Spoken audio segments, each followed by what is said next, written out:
இன்றைக்கு ஆட்சியில இருக்கின்ற பொழுதும் இந்த பத்திரிகையும் ஊடகம் நம்மளை விமர்சனம் செய்தார்கள். எதிர்கட்சியாக இருக்கின்ற பொழுதும் நம்மை பற்றித்தான் விமர்சனம் செய்து கொண்டிருக்கின்றார். அனைத்து இந்திய அண்ணா திராவிட முன்னேற்ற கழக கட்சி இருக்கின்ற காரணத்தினால்தான் இந்த ஊடகமும் பத்திரிகையும் இயங்கிக் கொண்டிருக்கிறது என்று நிலை இருக்கின்றது.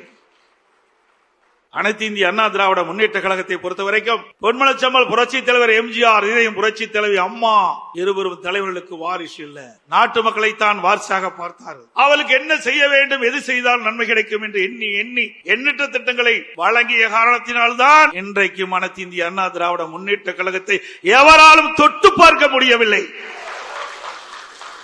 எனக்கு முன்னாலே பேசியவர்களும் அழகாக அற்புதமாக அடுத்த ஆண்டு நடைபெறுகின்ற சட்டமன்ற பொதுத் தேர்தலை குறித்து விளக்கமாக தெளிவாக இங்கே சுருக்கமாக சொன்னாலும் தெளிவாக சொல்லிவிட்டு அமர்ந்திருக்கின்றார்கள். தீய சக்தி திமுகவை தமிழகத்திலிருந்து அடியோடு அகற்ற வேண்டும் என்பதற்காகத்தான் பொன்மனச்செம்மல் புரட்சி தலைவர் எம்ஜிஆர் அவர்கள் அனைத்து இந்திய அண்ணா திராவிட முன்னேற்ற கழகத்தை தொடங்கினார்கள். அவருடைய மறைவுக்கு பிறகு நம்முடைய இதயம் புரட்சி தலைவி அம்மா அவர்கள் பல்வேறு சோதனைகளை வாங்கி கழகத்தை கட்டி காத்தார்கள். இருவரும் தலைவர்கள் இருக்கின்ற பொழுதுதான் ஏழை எளிய மக்கள், பட்டியலின மக்கள், விவசாயிகள், மீனவர்கள், நெசவாளர்கள், தொழிலாளர்கள், சிறுபான்மை மக்கள் என்று பலதரப்பட்ட மக்களுக்கும் அவர்களுக்கு நன்மை பயக்கக்கூடிய திட்டங்களை கொண்டு வந்து சாதித்த தலைவர்கள் நம்முடைய இருவரும் தலைவர்கள். அவருடைய ஆட்சி காலத்தில் தான் மகளிர் மற்றும் இளைஞர்களுக்கு கல்வி, அறிவு, வேலை வாய்ப்பு, நல்வாழ்வு போன்ற அற்புதமான திட்டங்கள் கிடைக்கப்பட்டது. அமைதி, வளம், வளர்ச்சி என்ற அம்மாவின் கொள்கையே நமக்கு தாரக மந்திரமாக கொடுத்தவர் இதயம் புரட்சி தலைவி அம்மா அவர்கள். புரட்சி தலைவர், புரட்சி தலைவி அம்மா ஆகிய இருவரும் வகுத்து தந்த மனித நேயம், மக்கள் நலன், சகோதரத்துவம்,